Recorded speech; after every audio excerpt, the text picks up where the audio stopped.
yang bersedia untuk menembus batas-batas kebanyakan orang yang hari ini masih tidak mau untuk beribadah. Amin, saudara.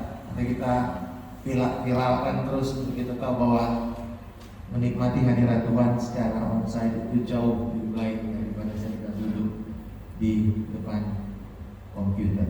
Amin, saudara. Amin. Haleluya. Baik, saudara. Hari ini saya nggak janjian sama yang online service, ya. Tapi kemarin saya di pop up begitu, Ibu Ani khotbah ya kemarin ini, Ibu khotbah tentang the praying church. Nah, hari Sabtu kemarin di doa pagi, Pastor Oscar bicara juga mengenai hidup yang berkenan. Dan saya bilang sama Pastor Oscar setelah itu, Pastor Oscar, you still make preaching. Dia bilang, kamu tuh udah ngambil podcast saya. Tapi nggak sama pasti. Nah, tetapi sama tentang berbicara mengenai bagaimana hidup layak. Tapi fokus kita adalah berdoa bagi gereja. Dan baik. Nah, saya akan mulai dengan satu kesaksian ini. Kira-kira tahun 50 ada seorang misionaris bernama Raymond Edmund yang melayani di suku Indian Amazon, disebut sebagai Utah. Ini orang Indian ini yang kita tahu di dalam sejarah misi adalah kelompok yang memenggal dan membunuh Jim Elliot dan teman-temannya. Saudara mungkin pernah dengar buku The Great Splendor, ya. Nah, mereka ini adalah misionaris dari Wheaton College. Kemarin saudara yang datang doa, Pastor Oscar mention mengenai kampus ini, Wheaton College, ya, yang menjadi pusat kegerakan penginjilan dan juga yang dimotori pertama salah satunya oleh Billy Graham. Nah, tahun itu kira-kira tahun 50 dia lagi di pedalaman Ekuador di hutan Amazon dan dia dalam keadaan sakit berat. Lalu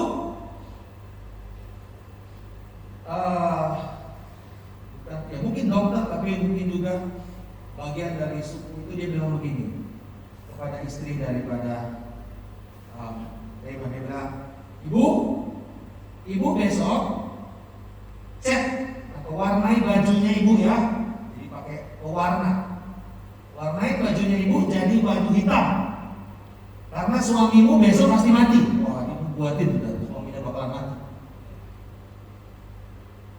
Wah, udah atas semangat dan nggak tahu bagaimana dia mau ngikut juga ya. Tapi dia rasa nggak enak.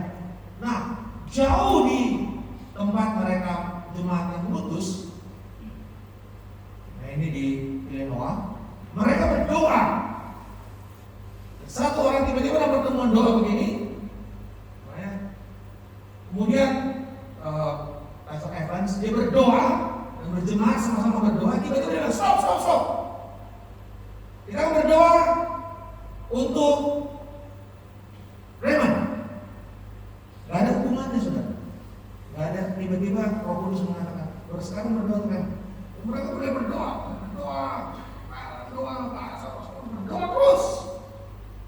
Sampai kemudian Rasul Evans mengatakan, haleluya, kita sudah mengalami kemenangan, amin. Nah, nanti baru setelah itu dia cari bagaimana caranya untuk dia berdoa, untuk dia sampaikan pesan ini kepada Raymond. Dan ternyata, saudara, keesokan harinya yang seharusnya dia meninggal, tiba-tiba dia bangkit dan dia hidup. Dan dia memberikan sebuah kesempatan menjadi orang pertama yang membaptis Dayuma, yaitu benih pertama dari orang Indian suku Utah yang membunuh misionaris sebelumnya, pendahulunya daripada si Edmund ini, dan kemudian dibaptis. Dan 40 tahun kemudian luar biasa. Edmund menjadi rektor Wheaton College. Satu momen yang begitu penting dalam pertemuan doa mengubah hidup seseorang, mengubah hidup wanita yang harusnya jadi janda dalam waktu cepat, tetapi bisa melihat dan meninggalkan warisan. Kalau saudara sekarang ke Wheaton College, ada hall yang bernama Renovation Hall.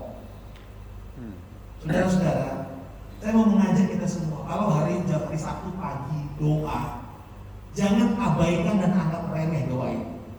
Saya dari Jakarta selalu sedapat mungkin saya akan all out untuk be ready.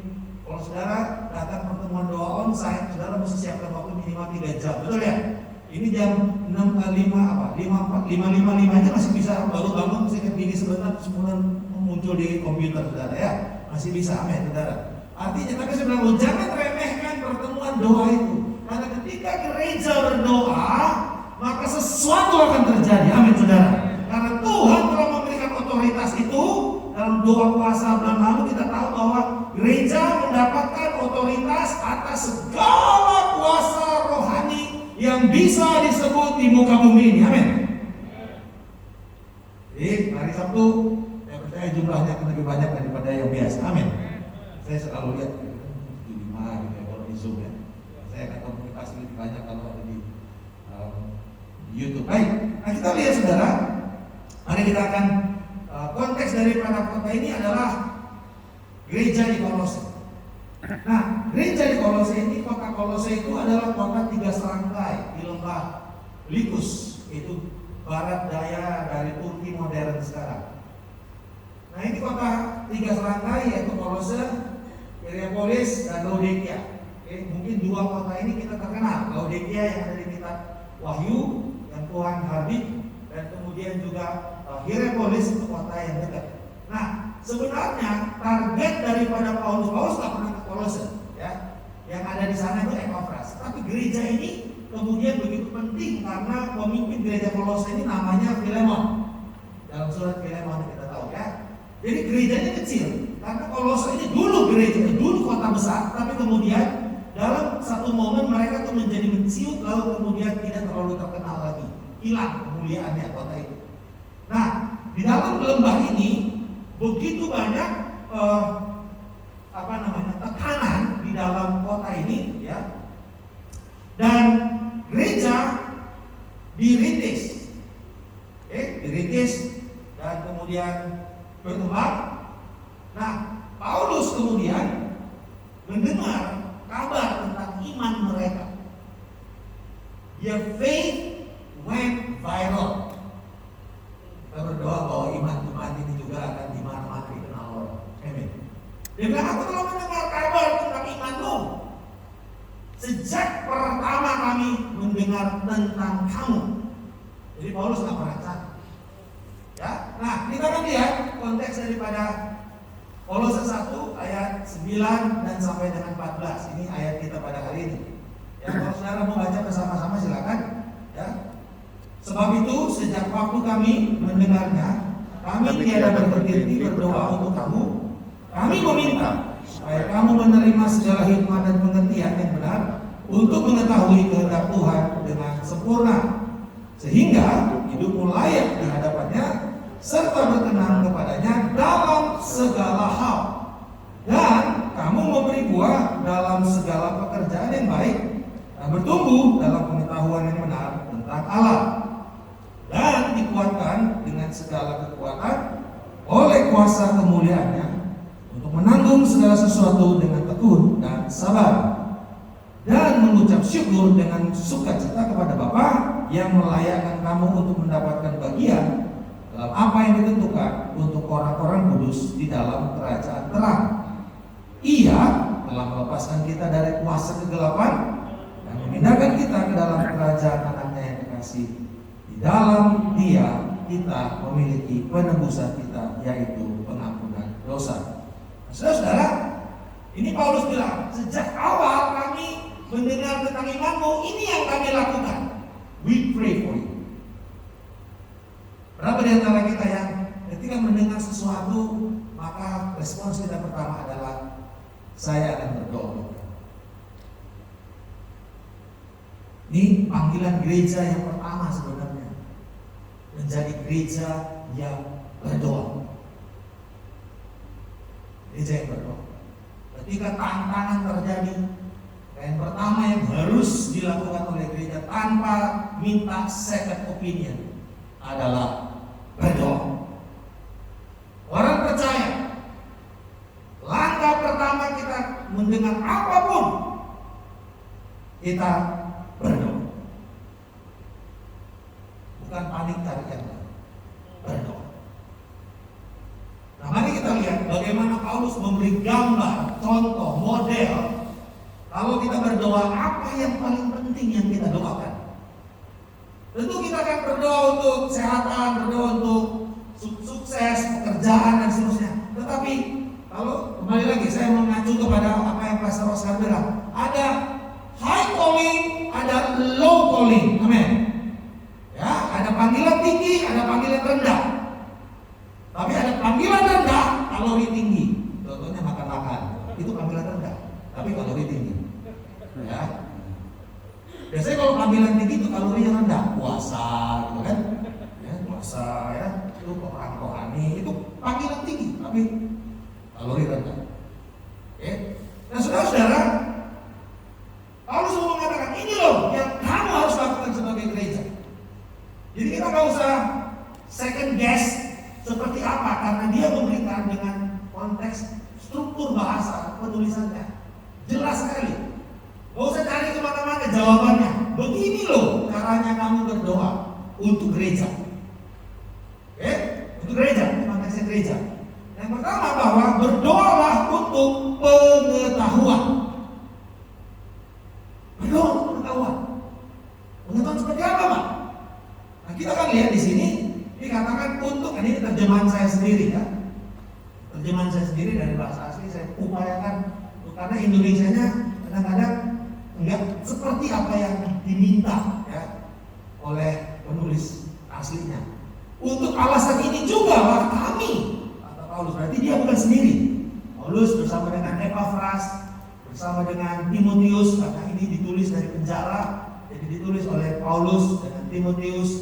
Juga mungkin ada Onesimus di sana, ya, teman yang melayani dia.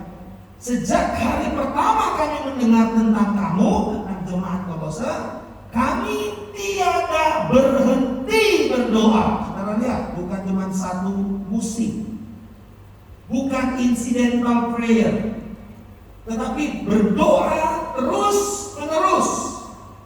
Kami tidak berhenti berdoa dan meminta kepada siapa? Objek doa kita adalah Tuhan. Objek doa kita bukan kesembuhan, objek doa kita bukan kesuksesan, objek doa kita bukan keluar dari kebangkrutan, objek doa kita bukanlah kita bebas hutang, objek doa kita adalah Allah sendiri. Amin, saudara.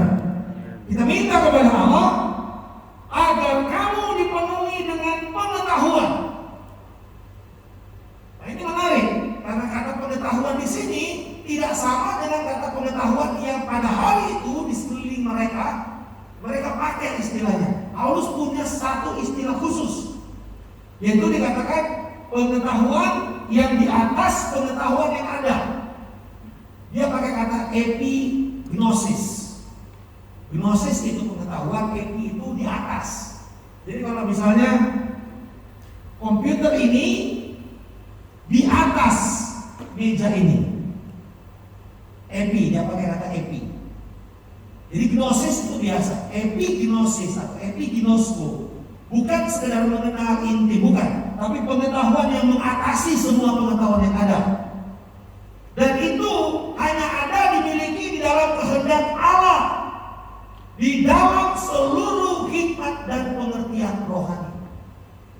Ini kalau saudara baca begini, saudara bilang gila ini Paulus. Siapa dia yang bisa-bisanya mengklaim bahwa Kristus di atas seluruh pengetahuan yang bisa dikumpulkan di alam semesta ini? Saudara kumpul semua, Yesus masih di atasnya itu. Amin. Amin, saudara. Amin.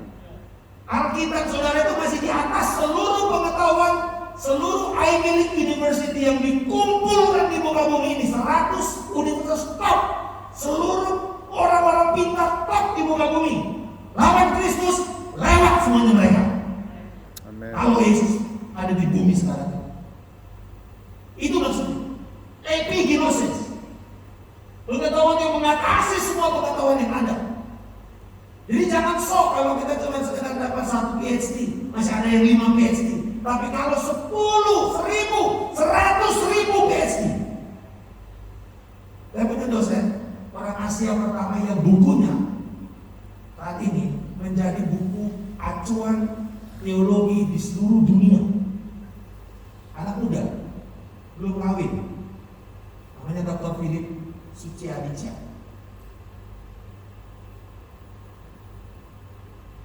PhD-nya 2, 3 sekarang.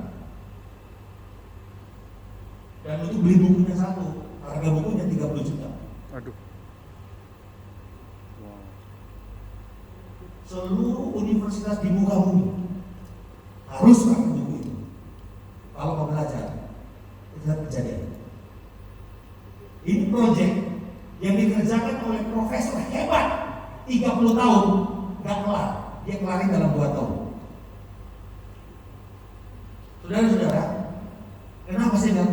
Saya bilang, Prof, apa rahasianya? Pelajari itu Alkitab. Kamu akan hebat. Bukan saya. Alkitab ini hebat. Dan saudara-saudara, Paulus mau bilang begini. Lu jangan bangga dengan pengetahuan. Kenapa konteksnya? Karena ini gereja pada saat itu dikelilingi, disandera, dikepung oleh semua gnosis, pengetahuan yang menggoda pikiran jemaat bahwa boleh lu gak apa-apa percaya Yesus, tapi Yesus itu cuma starter doang. Ya gak apa-apa kamu mulai dengan Yesus, tapi jangan berakhir dengan Yesus, gitu loh. Ya, naik lagi. Ada banyak ritual-ritual, ada banyak roh-roh, ada banyak malaikat-malaikat, ada banyak hal-hal lain selain Kristus yang kamu perlu tahu, dan nanti lama-lama Kristusnya ketinggalan. Itu yang Paulus tegasin bilang, tidak. Itu sebabnya kalau kita baca kitab Kolose, apa sih sebenarnya Paulus mau bilang? The supremacy of Christ. Supremasi keunggulan Kristus melampaui segala-galanya. Itu dia. Jadi kalau kita punya Alkitab saja sebenarnya, kita bisa berdiri dengan orang-orang yang paling pintar di muka bumi, dan mereka nggak akan bisa melawan hikmat Kristus. Amen. Karena dikatakan di sini, mereka ini harus punya sistem. Jadi Gnostik itu ternyata agama Yunani kuno yang masuk ke gereja, namanya Gnostisisme. Ada orang-orang Kristen yang akhirnya mulai cari-cari malaikat, mulai memelihara hari-hari tertentu, mulai bertanjam penglihatan. Masih nggak sampai sekarang? Saudara dengar itu? Ada bilang ini, ada bilang itu, ada bilang ini, ada bilang itu. Ada memelihara hari ini. Kalau kamu nggak bikin hari ini, kamu akan tidak diberkati dan seterusnya. Paulus bilang enggak. Bahkan ajaran nenek moyangmu sekalipun. Dia bicara nenek moyang di sini, dia bicara siapa? Bisa bicara mengenai orang-orang Yahudi sendiri sekalipun. I don't care. Gak bisa kamu tinggikan semua di atas Kristus. Nah, epigenosis ini saya jelaskan. Pengetahuan yang ada di atas, semua pengetahuan yang ada di alam semesta dikumpulkan bersama-sama. Inilah pengetahuan yang dimiliki oleh Kristus. Allah itu sendiri. Nah, ini sebuah peringatan kepada kita. Allah tidak pernah meninggikan kebodohan. Never put premium to ignorance. Karena banyak orang Kristen bersembunyi di balik kondisi malas belajar untuk mengatakan, ya udahlah, gak usah yang simpel-simpel aja, aku orang simpel kok. Pernah dengar? Ada yang ngomong begitu? Tapi tentang simpel itu dalam bahasa Ibrani bodoh. Aku ini orang bodoh kok. Gak usah mikir yang ribet-ribet kan, menentang Tuhan. Makan aja udah cukup.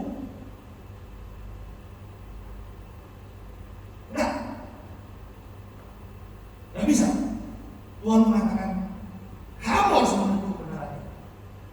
Bahkan kamu tidak bisa selamat kalau kamu tidak dapat kebenaran epigenosis ini. Tidak ada kelahiran baru tanpa epigenosis. Tidak ada. Nanti kita lihat ayat. Nah, Warren Wiersbe, seorang komentator kita berkata, seorang tidak harus menempuh pendidikan formal untuk mendapatkan kecerdasan rohani. Tetapi dia juga tidak boleh membanggakan kebodohannya, ketidaktahuannya, ignorance-nya. Jangan cuek kepada firman Tuhan. Amin. Hari ini kita tidak kurang banyak dibombardir oleh firman Tuhan. Tapi kenapa orang Kristen tetap tidak dewasa? Tiap hari saudara bisa dapat berapa banyak sih renungan firman dari WA Group? Berapa banyak yang kita bisa terima? Sebanyak-banyaknya hari sampai enak kita. Tapi kenapa tidak menjamin orang Kristen jadi tubuh besar, tubuh bagus, tubuh dewasa? Karena kita akan lihat kesalahan besar dari orang Kristen berbicara tentang pengetahuan. Nih, kita tidak perlu harus sekolah tinggi-tinggi. Kalau saudara bisa ambil sekolah teologi bagus, kalau enggak apa-apa juga. Karena yang penting pertama kita mendapatkan pengetahuan rohani dari pernyataan Roh Kudus. Amin.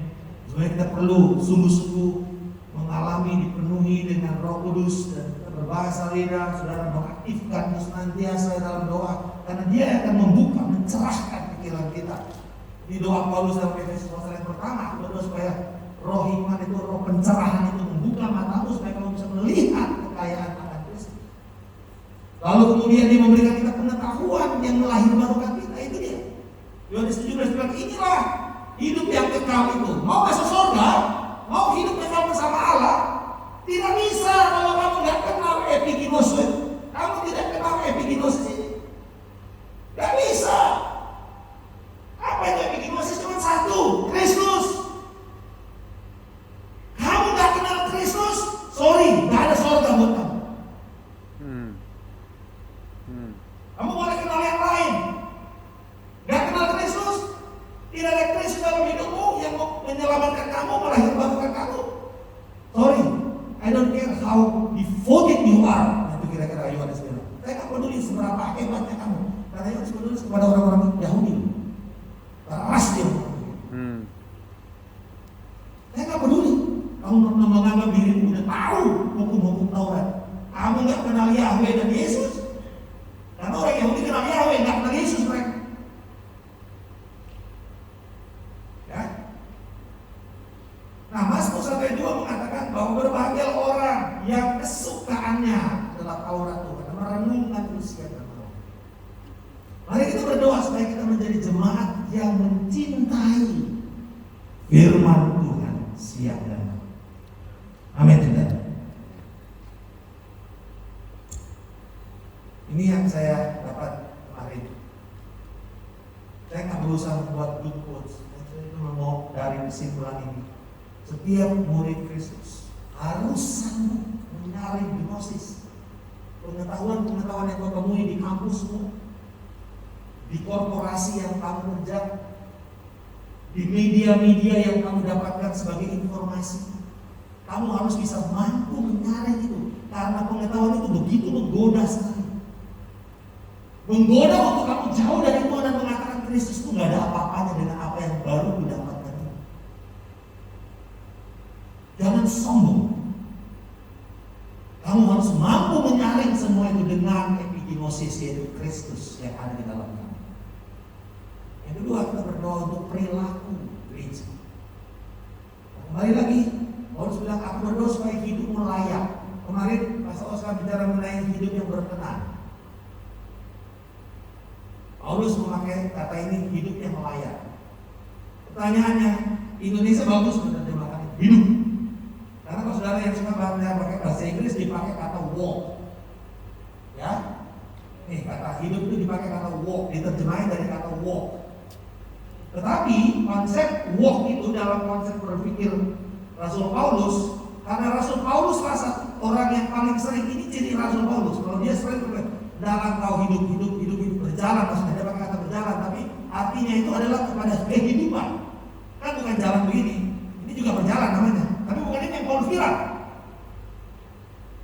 Dia bicara mengenai hidup, seluruh aspek kehidupan. Kalau gedung ini misalnya seluruh dari bawah sampai ke atas, sampai ke kiri, sampai ke kanan, sampai ke basement, seluruhnya. Ya, itu artinya yang dipakai. Seluruhnya. Artinya bahwa hidup di sini, berjalan di sini adalah bagaimana kamu memiliki perilaku. Jadi ini konsep perjanjian lama yang juga konsep Alkitab, yaitu pengetahuan dan hidup, perilaku hidup itu nggak bisa dipisahin. Dunia bisa pisahin itu sekarang. Kamu boleh punya pengetahuan, tapi kamu nggak usah harus melakukan apa yang kamu tahu kan? Itu namanya bukan pengetahuan kalau orang dalam Alkitab. Itu namanya informasi. Jadi dengar baik, jemaat. Kita boleh punya informasi, tapi kalau kamu tidak lakukan apa yang kamu dapat itu, kamu belum tahu apa-apa tentang hal itu. Itu maksudnya. Jadi kalau kita bicara mengenai pengetahuan rohani, tanpa ada tindakan, tanpa ada aksi, omong kosong. Tahu tentang puasa? Tahu? Pernah puasa? Belum. Kamu nggak tahu tentang puasa. Itu artinya. Kan banyak orang yang tahu macam-macam kan? Saya pernah jadi chaplain di sekolah penerbangan. Karena itu saya mesti melayani banyak taruna-taruna yang penerbang ini, saya mesti belajar tentang ilmu penerbangan. Tetapi saya bilang begini sama anak saya, abang ini bodoh. Makanya kita pakai kata awam. Aku ini awam, artinya itu awam itu bodoh. Aku boleh banyak tahu, tapi aku belum pernah melakukan. Duduk di pesawat dan terbang. Kalau cuma terbang di belakang, pernah, sering. Duduk di kokpit, pernah, foto. Tapi duduk di kokpit sambil terbang, belum pernah. Saya bilang, bang, kalau gitu abang belum jadi pendeta buat kami. Belum layak, karena abang belum pernah melalui apa yang kami alami. Tentu, kalau saudara melayani pelacur, saudara nggak perlu harus hidup di dalam pelacuran, bukan. Kau harus hidup di dalam kekudusan. Tapi kemudian saya bilang, iya ya, saya berdoa. Tapi kesempatan terbang ke Solo, istri saya nggak kasih. Dibilang, kalau kamu belum kawin, nggak apa-apa deh, lu terserah. Udah kawin sama gua, nggak bisa. Sebelum kawin, gua mau banji jumping, mau terbang, mau terjun, segala macam saya lakuin. Udah kawin, nggak boleh. Bilang, kamu mau sama panggilan tertinggi. Panggilan tertinggi itu di udara, mana-mana. Sampai satu hari, saya ditambah, ada kesempatan. Bapak terbang beneran, win 737. Para instruktur sekarang. Ini Pak, disiapin baju. Saya tahu, Jakarta balik 8 bulan. Wow. Dan dia bilang ini, banyak pilot jadi pendeta. Tapi pendeta yang duduk di kursi pilot, lebih baik mereka bilang begini, aku nggak mau di depan, aku mau yang di belakangnya kursi pilot aja, first class. Nah, itu banyak pendeta yang kayak gitu. Satu kali saya duduk di first class, saya resah. Kakak saya kerja di perusahaan penerbangan, dia tidur di first class, makanya saya duduk di situ. Dia bilang ini, saya tahu kamu resah. Kamu mau nggak duduk di kursi monyet? Dia bilang, boleh nggak? Ayo, tak bukain kita. Waktu itu belum ada seperti sekarang ya, tetap begitu masuk waktu. Mau, tapi monyet tuh, masih monyet itu saudara cuma duduk di kayak kursi angkot gitu ya. Gak nyaman. Saya bilang, itu jauh lebih baik. Pertama yang ngalamin turbulence pasti kami. Tapi kami paling menikmati turbulence. Kamu kalau lihat foto cua-cua, segala macam, kita ketawa-ketawa gitu. Di belakang bertunjuk lagi. Kenapa? Because we and we experience. Apa mau tahu Tuhan minta pengalaman dengan Tuhan. Amin. Lakukan. Amin saudara. Amin. Nah cara hidup itu bukan cuma bertumbuh dalam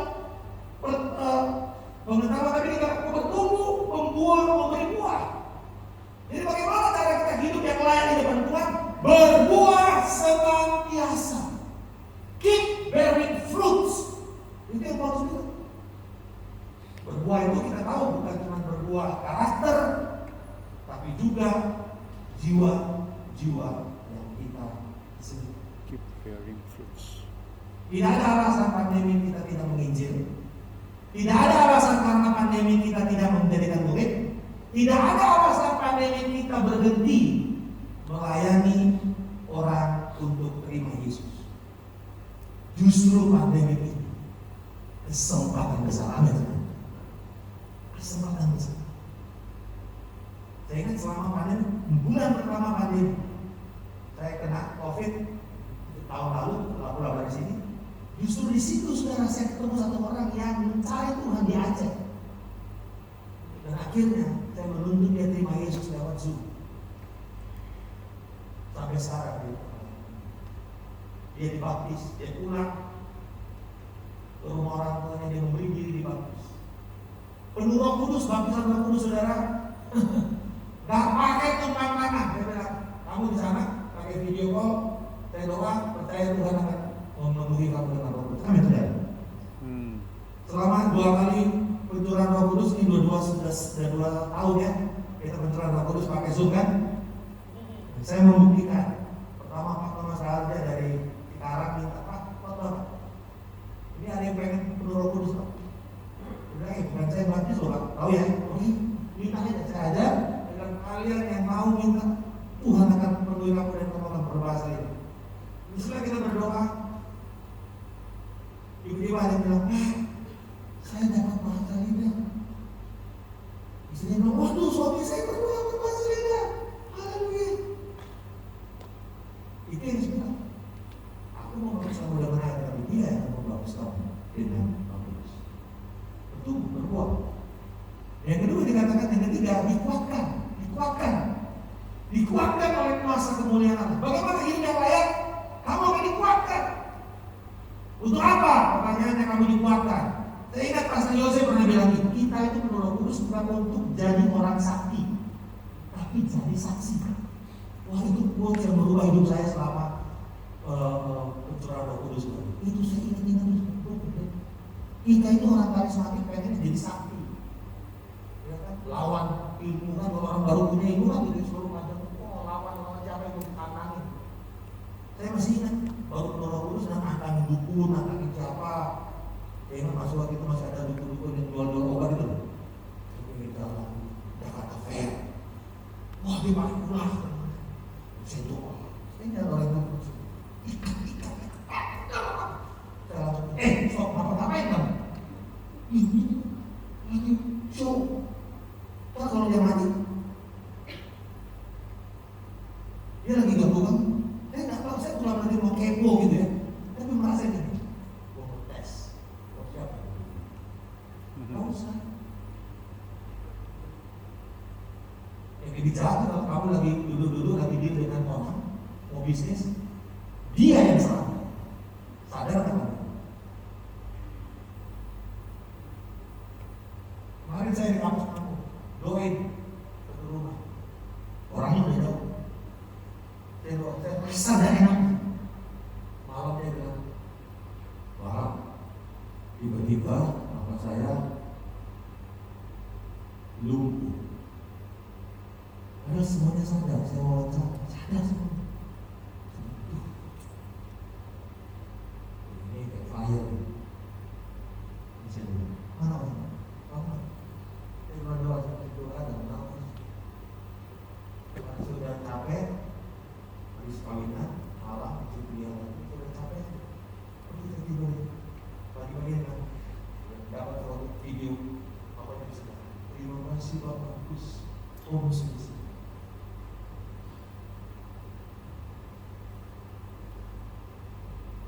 Untuk apa? Bukan untuk bayar-bayar, untuk melakukan pemberitaan itu.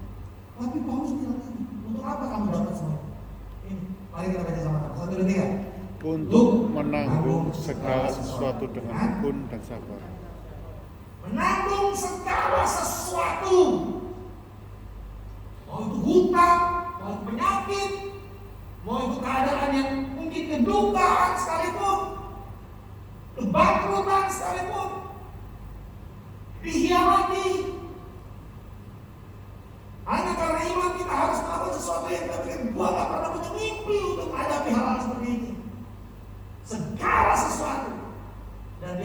dengan tekun dan dengan sabar. Ini menarik saudara. Satu kali Winston Churchill diundang, ini kan teman-teman seperti graduation, tidak diundang sama alma maternya di Cairo. Itu alma maternya dia, siswa, anak muda, dia disuruh kasih speech. Dan dia baru saja memenangkan serangan di mana dia bertahan dalam serangan-serangan Jerman. Dan dia berdiri. Ini versi panjangnya, pidato. Versi pendeknya dia bilang begini. Adik-adik, jangan menyerah. Jangan menyerah. Jangan pernah menyerah. Terima kasih.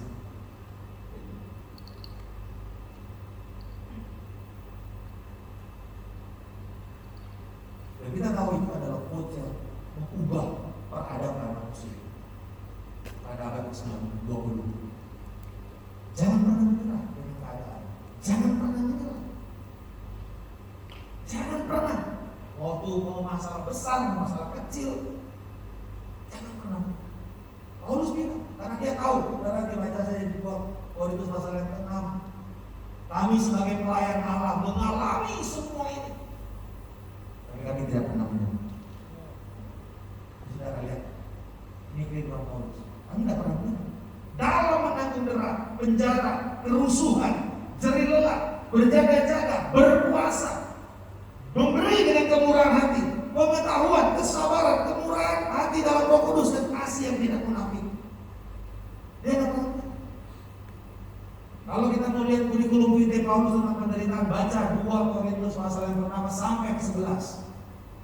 Kalau ada manusia yang bisa tetap memberikan semangat di tengah-tengah semua yang dialami, dengarkan orang itu kalau dia masih hidup sekarang. Dia bilang, ini loh pelayan Allah itu seperti ini. Seperti ini loh pelayan Allah. Masih mau pelayan Tuhan? Baca ini. Kalau mau jadi asyir, baca ini dulu.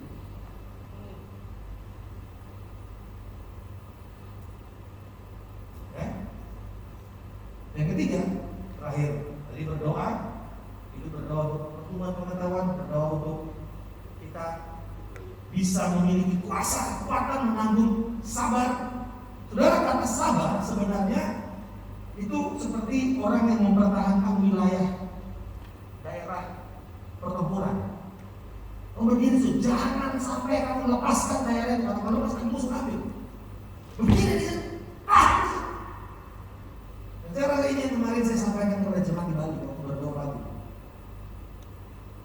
Because sometimes selama pandemi aku bisa mengatakan, kayaknya aku udah gak kuat ya dalam bisnis ini. Aku udah gak kuat di daerah ini. Aku udah gak kuat di dalam pernikahan ini. Tuhan mengatakan, jangan ambil kakimu, angkat dari sana, tinggal di sini, stay there.